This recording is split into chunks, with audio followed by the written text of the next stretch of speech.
आइए मेरे दोस्तों, आपका स्वागत है हमारे यूट्यूब चैनल पर। सभी के मंगल की कामना करते हुए आइए श्रवण करते हैं हम सब। ईशावास्य उपनिषद चल रहा है, तो आज 8वां मंत्र है, उस पर व्याख्या श्रवण करते हैं। आइए आप सबका मंगल की कामना करते हुए शुरू करते हैं। जो शुद्ध स्वरूप है, उपाधियों में तो सापेक्ष व्यापकता है। जैसे इंद्रियभ्य परा ह्यर्था अर्थेभ्यश्च परम मनः इत्यादि कठ मंत्र में कहा गया, इंद्रियों की अपेक्षा पर यानी व्यापक अर्थ है। अर्थ से व्यापक मन है, मन से व्यापक बुद्धि है, बुद्धि से व्यापक अव्यक्त महत है, महत से भी व्यापक अव्यक्त है। वो व्यापकता की पराकाष्ठा है। तो यहाँ स शब्द से तो उसी पुरुष को लिया जा रहा है ना, जो अव्यक्त से भी पर बताया गया है, व्यापक बताया गया। और जिसे पुरुषान्न परम किंचित सा काष्ठा सा परागति, यह श्रुति व्यापकत्व की पराकाष्ठा जिसमें बता रही है, जो निरति से व्यापक है ऐसा बता रही है श्रुति, जिसको वह कैसा है तो कहा निरति से व्यापक है। इसलिए सपर्यगात, इसमें गत्यर्थक धातु का गति रूप अर्थ अपेक्षित नहीं है, वाच्यार्थ अपेक्षित नहीं है। वो सब और गया है का अर्थ है कि निरति से व्यापक है।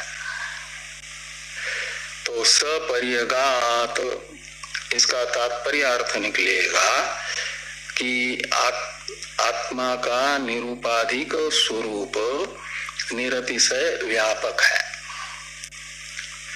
उसमें सापेक्ष व्यापकता नहीं है। जैसे अर्थादि में सापेक्ष व्यापकता बताई इंद्रियादि की अपेक्षा से, पूर्व की अपेक्षा से उत्तर में बताई गई आपकी वो व्यापकता, वो सापेक्ष व्यापकता है अव्यक्त पर्यंत अनात्म वस्तु में, प्रकृति तथा प्राकृत जगत में। प्रकृति है अव्यक्त और प्राकृत है इंद्रिय से लेकर के महत तत्व तक। इन सबको कहा जाता है प्राकृत, प्रकृति के परिणाम होने से, कार्य रूप होने से ये प्राकृत है। और प्रकृति है अव्यक्त, और जो प्रकृति तथा प्राकृत रूप अनात्म उपाधि से विलक्षण है, इन सब उपाधियों का भी अधिष्ठान है। इन उपाधियों से जिसका कोई परमार्थतः संसर्ग नहीं है, ऐसा है पुरुष। और वह पुरुष निरति से व्यापक है, व्यापकता की पराकाष्ठा है। ये सपर्यगात इस वाक्य से अपेक्षित है, विवक्षित है। तो शुक्रम,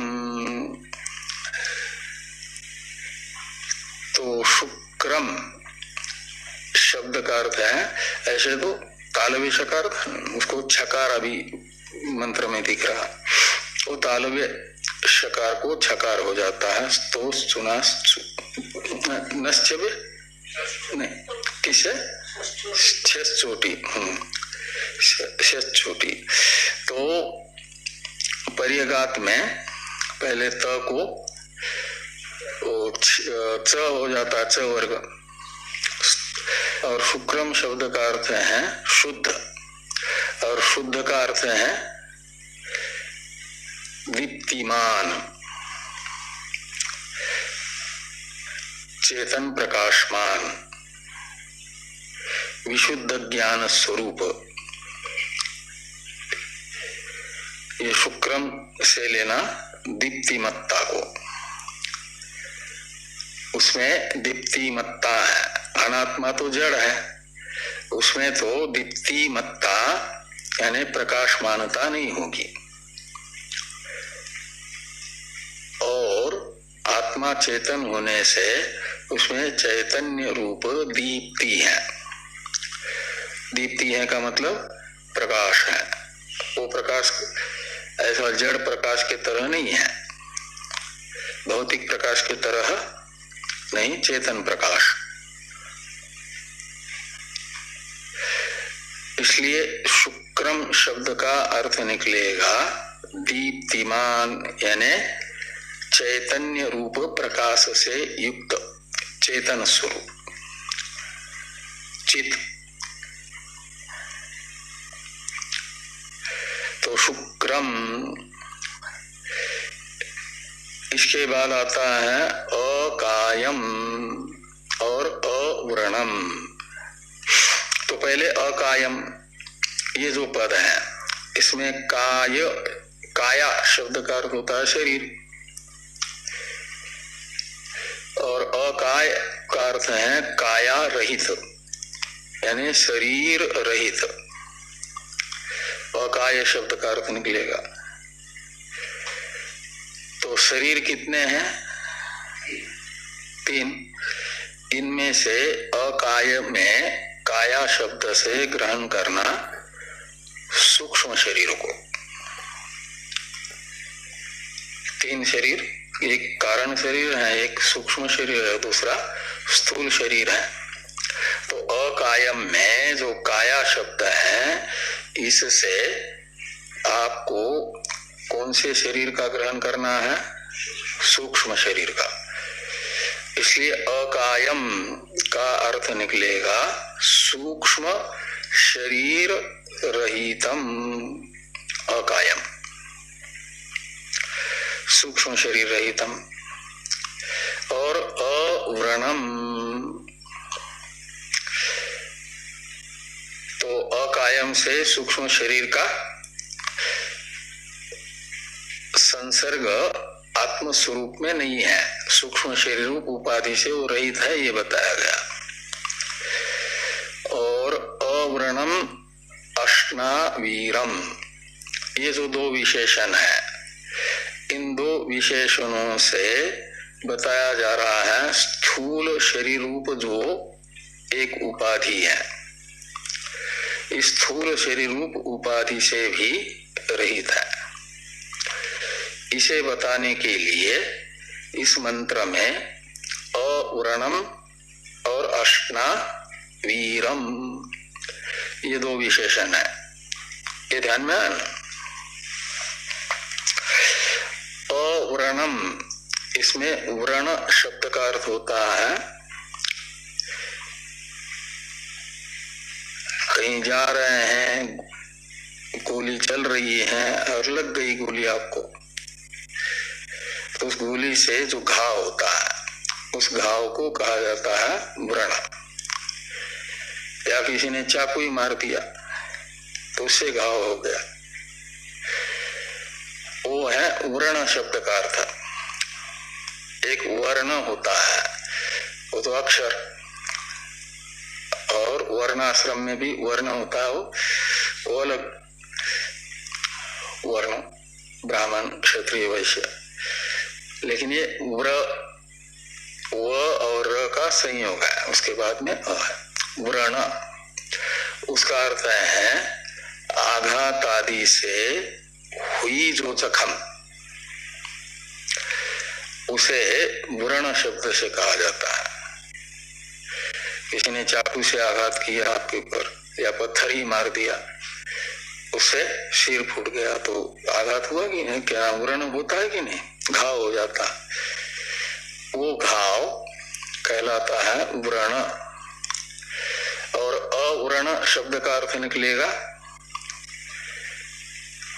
आत्मा को गोलियां लग सकती है कि नहीं?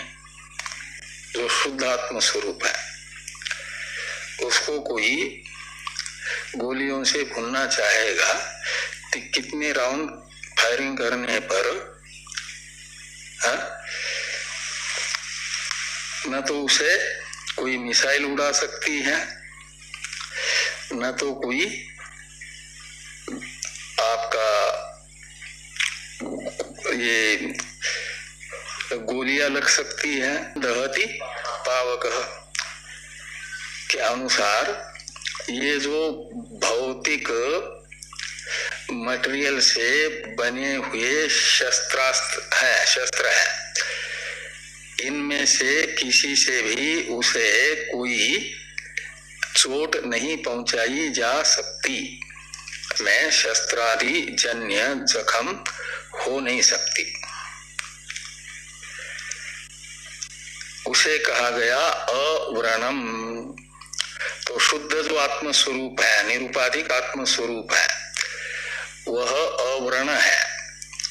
और ऐसे सूक्ष्म शरीर में ही कारण शरीर और सूक्ष्म शरीर रूप जो अनात्म पदार्थ है, उसी में चाकू आदि से घाव नहीं किया जा सकता।